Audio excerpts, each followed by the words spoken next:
आपने धुरंधर the revenge movie तो देखी होगी सबने। और इस मूवी में ना एक सीन था, एंड जिस सीन को मैंने बारीकी से स्टडी किया तो इस सीन में ना एक टेक्निक का इस्तेमाल किया गया। एक स्पाई ने, इंडियन स्पाई जो होता है हमज़ा, उसने एक टेक्निक का इस्तेमाल किया है जिस टेक्निक का नाम है फॉल्स फ्रेंड टेक्निक। यानी ये फॉल्स फ्रेंड टेक्निक उन लोगों के साथ इसने इस्तेमाल की है जो लोग अपने इमोशंस पे चलते हैं, जो लोग इमोशनली सोचते हैं, जो लोग कभी लॉजिकली डिसीजंस नहीं बनाते।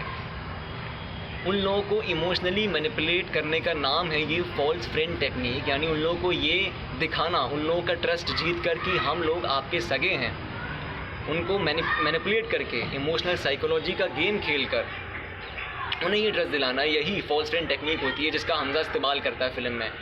और फिल्म के फर्स्ट पार्ट में भी जब हमज़ा ने रहमान डकैत के बेटे को बचाया था एक शादी में, तब इसी टेक्निक का वो इस्तेमाल करता है कि मैं तुम्हारा सगा हूँ, मैं तुम्हारी गैंग में भर्ती होना चाहता हूँ। और उसकी इन्वेस्टिगेशन भी हुई थी, मतलब कि वो कहाँ से है, बैकग्राउंड भी है, लेकिन उतना ज़्यादा क्रॉस चेक नहीं किया गया। कोई इतना सा भी डाउट किसी ने नहीं किया कि यार इसने हमारे बेटे को क्यों बचाया, ये और क्या चाह सकता है हमसे, इसके क्या पीछे के इंटेंशंस हो सकते हैं। तो ऐसे जो लोग होते हैं ना, ये जो गैंग्स होती हैं, माफियाज़ होती हैं, ये इमोशनली ज़्यादा सोचते हैं, इमोशनली रिएक्ट करते हैं। इसलिए सबसे ज़्यादा खून खराबा भी यही लोग करते हैं, ये जो गैंग्स, माफियाज़, अंडरवर्ल्ड। और मैं सिर्फ इनकी बात नहीं कर रहा, ये जितने भी ग्रुप वाले लोग होते हैं ना, ये जो एक कम्युनिटी फॉर्म करते हैं, एक तरह की कम्युनिटी, वो कम्युनिटी जो एक पर्टिकुलर आइडियोलॉजी में बिलीव करती है, कोई एक बिलीफ सिस्टम में मानती है। वो बिलीफ सिस्टम चाहे कोई रिलीजन हो, चाहे कोई कल्चर हो, किसी भी तरह की आइडियोलॉजी हो, बिलीफ सिस्टम हो, जो बिना क्वेश्चन किए ये लोग मान लेते हैं, उसको क्रॉस चेक नहीं करते, क्योंकि उस बिलीफ सिस्टम से, उस आइडियोलॉजी से इनका ईगो जुड़ा हुआ है, इनका ईगो बाउंडेड है। और इसलिए ये लोग इमोशनली सोचते हैं, इमोशनली उस आइडियोलॉजी से रिलेटेड हैं, कभी लॉजिकली उसे इन्वेस्टिगेट नहीं करते। और इसलिए ऐसे ग्रुप वाले लोगों को, मैं किसी भी ग्रुप की मैं बात कर रहा हूँ, चाहे वो कोई रिलीजियस ग्रुप हो, चाहे वो कोई कल्चरल ग्रुप हो, कोई गैंग हो, माफिया हो, किसी भी तरह का ग्रुप हो जो अपने विचारधारा, अपनी आइडियोलॉजी के लिए बहुत कट्टर है, वो कभी लॉजिकली नहीं सोच सकते, वो इमोशनली हर डिसीजन बनाते हैं, इमोशनली रिएक्टिव होते हैं और ख़तरनाक भी होते हैं, जानलेवा भी होते हैं। इसलिए इनको मैनिपुलेट करना, इमोशनली मैनिपुलेट करना काफ़ी आसान होता है।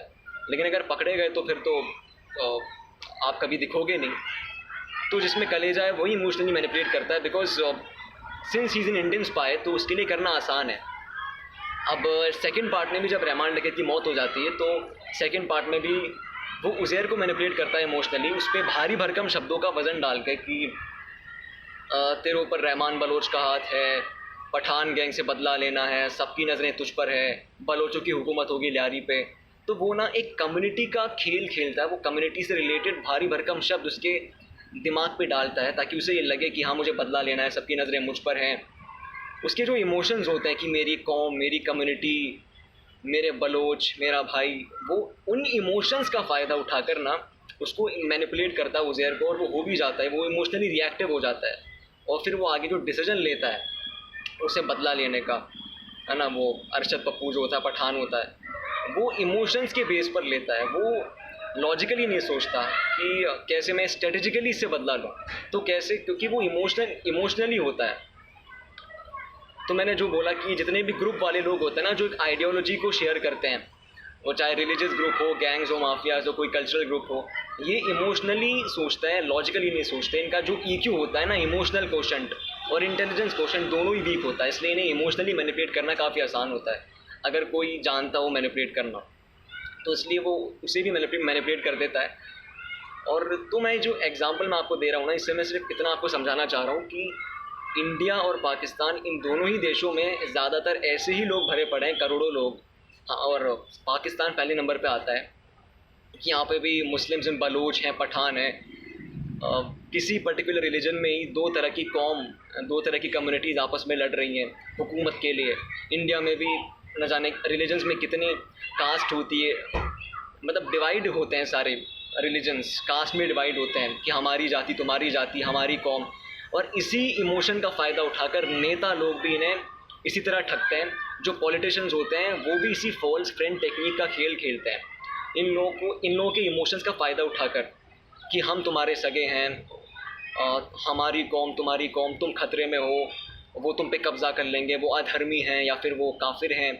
तो कम्युनिटी से रिलेटेड वर्ड्स यूज़ करते हैं पॉलिटिशियंस, कम्युनिटी के भारी भरकम वर्ड्स को उनके दिमाग पे डालते हैं, उन भारी भरकम शब्दों का वज़न जो कंट्री की पॉपुलेशन है उस पर डालते हैं।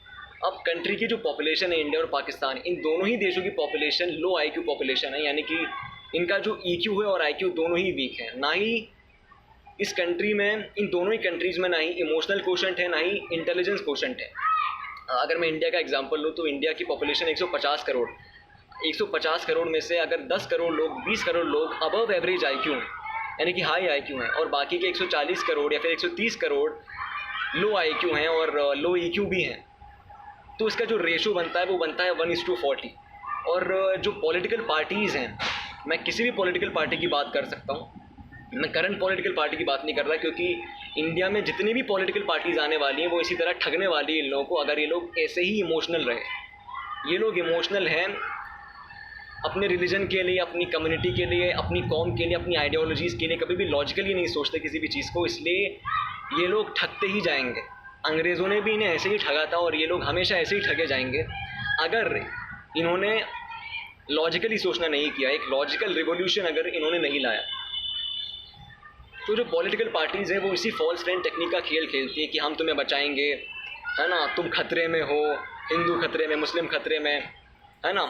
और जो टेररिज्म है, एक्सट्रीमिज़म, टेररिज्म, वो भी यहीं से पनपना स्टार्ट होता है कि जो टेररिस्ट होते हैं उन लोगों को इसी तरह ब्रेन वॉश किया जाता है, ये बताकर कि तुम्हारी कौम को सलामत रखना तुम्हारी रिस्पॉन्सिबिलिटी है, हमारी कौम खतरे में है, वो लोग काफिर हैं, उन्हें जवाब देना पड़ेगा। तो जो लोग लॉजिकली नहीं सोचते, जो इमोशनल होते हैं अपनी आइडियोलॉजी को लेकर, और जिन्होंने पास में कुछ ट्रॉमास फेस किया होता है ना, जिन लोगों में क्रिटिकल थिंकिंग नहीं होती, उन लोगों को ब्रेन वॉश करना काफ़ी आसान होता है, और ऐसे ही लोग एक्सट्रीमिस्ट बन जाते हैं, टेररिस्ट बन जाते हैं, और बाकी लोगों को गोलियों से भूनते हैं, है ना। तो ऐसी जगह हैं कुछ अरब कंट्रीज़ में या फिर पाकिस्तान में कुछ ऐसे टेररिस्ट ऑर्गेनाइजेशंस हैं, या फिर कुछ ऐसे हिडन प्लेसेस हो सकती हैं, या फिर कुछ ऐसे रिमोट प्लेसेस जहाँ पे एजुकेशन नहीं है, जहाँ पे इलिटरेसी ज़्यादा है, जहाँ पे लॉजिकल थिंकिंग नहीं है, जहाँ पे क्रिटिकल थिंकिंग नहीं है, लोग बिल्कुल ही बेवकूफ़ हैं, बिल्कुल ही लिटरेट हैं, अनपढ़ हैं। तो ऐसे लोगों को इमोशनली मैनिपुलेट करना काफ़ी आसान है, because they are emotional, they are not logical, they are emotional towards their ideology, towards their own community, because of which anyone is capable of manipulating them emotionally and winning their trust as well। तो इन लोगों को emotionally manipulate करना काफ़ी आसान हो जाता है, और इनको एक्सट्रीमिस्ट बनाना, टेररिस्ट बनाना काफ़ी आसान हो जाता है, और इसी को ब्रेन वॉश बोलते हैं। जो टेररिस्ट लोग आते हैं, जितने भी अटैक्स हुए इंडिया में, जितने भी अटैक्स हुए टेररिस्ट अटैक्स, तो इसलिए ये लोग टेररिस्ट भी बनते हैं, जो इमोशनली काफ़ी वीक होते हैं, जिनका ईक्यू काफ़ी वीक है, जो लॉजिकली नहीं सोचते कि हमें जो बताया जा रहा है किसी के बारे में, हमारे बारे में, वो सही भी है या नहीं। और ऐसे ही लोग इंडिया में भी भरे पड़े हैं, पाकिस्तान और इंडिया दोनों ही देशों में ऐसी करोड़ों लोग ऐसे ही हैं। जैसा मैंने अभी एग्जांपल दिया 1:40। पॉलिटिकल पार्टीज़ इस रेशियो को काफ़ी अच्छे से समझती है, पॉपुलेशन के ऐसे सेक्शंस को अच्छे से समझती है जो लो ईक्यू रखते हैं और जो लो आईक्यू रखते हैं, और इन्हीं को अपना टारगेट बनाती है कि इन लोगों को टारगेट बनाओ, इनके इमोशंस के साथ खेल के।